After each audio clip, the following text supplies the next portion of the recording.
Referencing like Victorian, like the vitrine or the bell jar with a specimen in it, and your very ornamental drawings, and this might be, you know, a fancy little Victorian.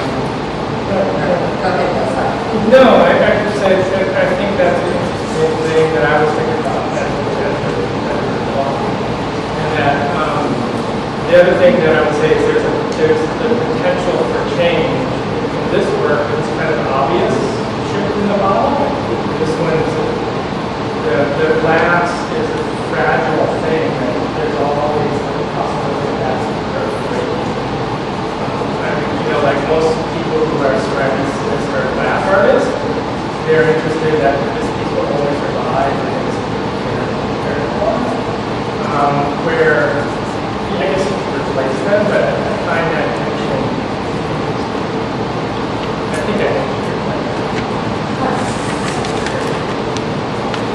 Well, in your installation here, what decision making, you know, things do you go through each time you install? You know, for Andy's and Dan's work, there were very discrete experiences. So, you know, as a curator, I can arrange Andy's, you know, this sort of thing. For yours, you know, more dependent on your vision in regards to its response to the site. So, what kind of decisions do you make? And in here, are these your favorite decisions for this piece? These are my favorite decisions. Thank you. Well, I mean, I guess what I'd say is I think that one thing that's interesting is limitations. So early on, I think the conversation with Lizzie was like the traffic pattern. So instead of seeing that as an obstacle, seeing it as a possibility, that traffic kind of push through here. So, you know, and obviously the limitations of that, I know the thing has to take it. Someone has to be able to walk into it, but at the same time, look as though if it did take it, it would fall apart. Or, you know, I don't know, this is too revealing of my particular psychology, but I'm interested in these braces being tempting in a subversive way to actually find What part of it? The possibility that, you know, one twist could result in something like noise as a kind of a temptation, which is again maybe opposite of what you're saying about being really great. Yeah, these are my favorite decisions. So what I would say is back to the essay. I haven't read the essay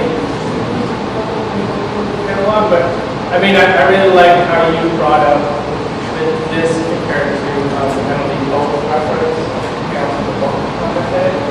So I mean, I think that was in there for the most. So it's great to have someone read that. Did you guys read that little element in that Emily Post? It was the queen of etiquette, and she was in fact the advisor for Jackie O. And anyway, so you know how to maintain good manners, good posture. You know how to be in society.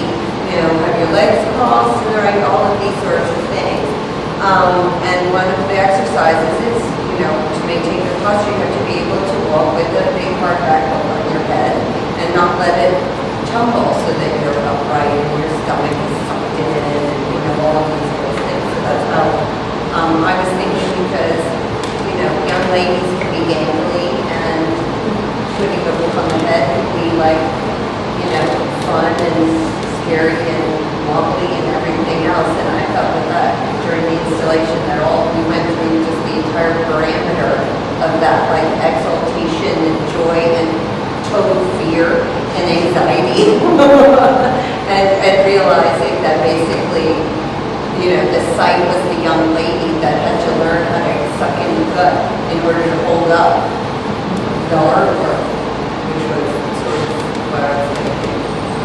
For those who aren't label readers, the title of the piece is Trivialities of Deportment, which is where this discussion about Emily Kluttz is coming from, because it just almost sort of baffled and intrigued us as curators and directors, and sort of where did this title come from? So there was a lot of probing. Will to sort of talk about, what was it he was talking about, and it has become increasingly sort of clear, even though master's method seems awfully distant from, hardcore construction quoted sculpture, and yet sort of have come full circle that all these pieces, including Andy's, all the three artists who are here today, unlike some of the other work, are all involved in this sort of tension, balance, becoming, time implied instructions that give us a sense that they're in process.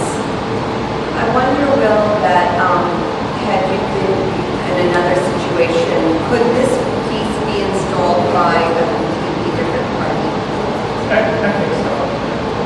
Would you give instructions, or would the instructions be just respond? I don't know.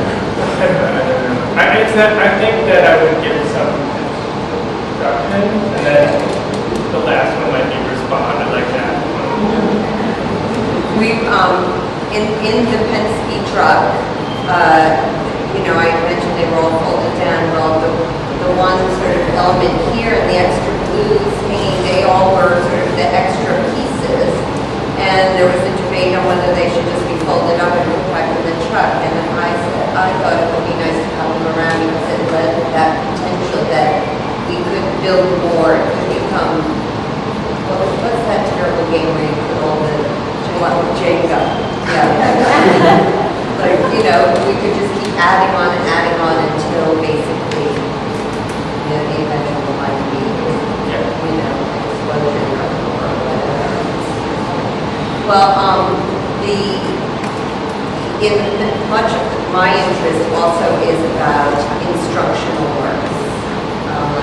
This idea of how to communicate to the place that you're exhibiting. And I like the difference between the moderate controlled chaos, fluidity of installation, and then Dan's very meticulous how-to videos of how to put his pieces together, because you have to understand the interior elements were collapsed, and their tension had to be built manually by hand. And, and we had the video set up right next to the piece, and it was really like instructional TV, infomercial.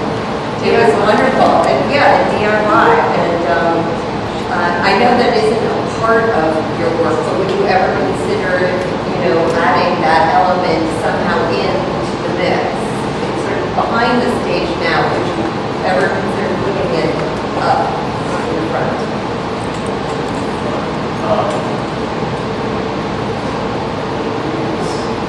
I think that's interesting. I have considered possibly having these small exhibition videos on those things, and just being it's background, because that's something that I think a lot of people have expressed interest in, is kind of seeing how these kinetic pieces actually move when they do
inevitable conclusion. So I was wondering what your... They take a long time, but the larger ones understand it's big. 2 months to do. Right. It's actually that mural I just did with like wood space was like 42 feet long or something like that. And it was faster to do a mural than it was to do these wood ones.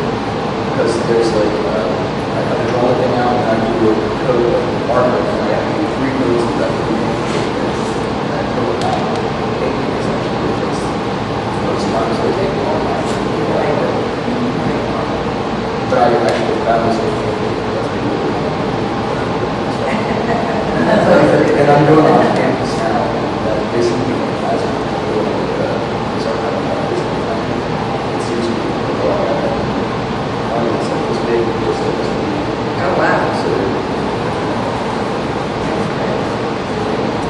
How did you get your mural like that? well, William was the director for these. He's the director for this gallery show at and he was contacted by another gallery director and he could get this project ready to grant for the Council of Cultural Affairs. So I had 4 galleries that all painting a mural in their space. And so there are 4 different artists and groups of artists that are murals all around the city. And so I wrote a grant proposal, got the grant. So I don't know, I guess the other guys are going to finish. Last I heard, someone was like, you didn't have the wall. Wow. And it's, I wanted to get mine done before it got really hot. That was my goal. So I think I got mine. I had just one other comment that I'll just throw out to you guys, and then we can open it up for questions.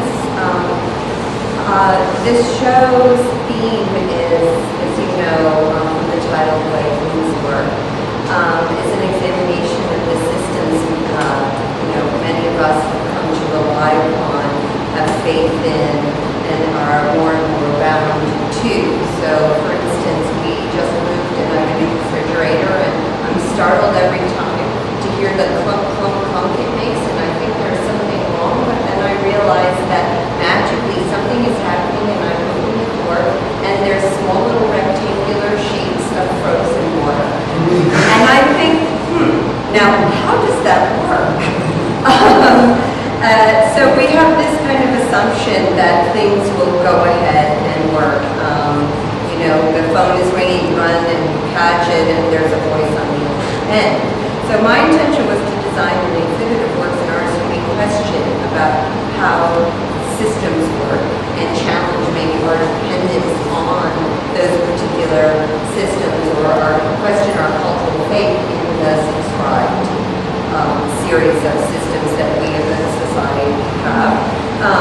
And that maybe reveal work that through kind of this gap of how it starts and how it ends, like there's a large gap in between the idea and then how the idea is then revealed. And it made me think about this artist, Curator, who is a video artist in France, and a particular piece called Leg This, and it was a Vin Vendors film. I wrote it down. Oh, The American Friend. And with the help of the original actor, it was a 3-channel video piece. So on either end of the flanking channels was the beginning of the edit and the conclusion of the edit in this film, The American Friend. Years and years after this film was made, he got the same main actor. And what they did was they filmed the in-between of that edit. So for instance, the actor is in the interior, and then the next edit is he's across town. So what Pierre did was he set up a film crew, and he filmed what would have had to happen to get from that point in the story to that point in the story, and that's what he built in. So I thought, that's how it works. We see this magic of this edit that follows a storyline that supports the narrative and the film, the art of film. But now there is this whole mess, this chaos in between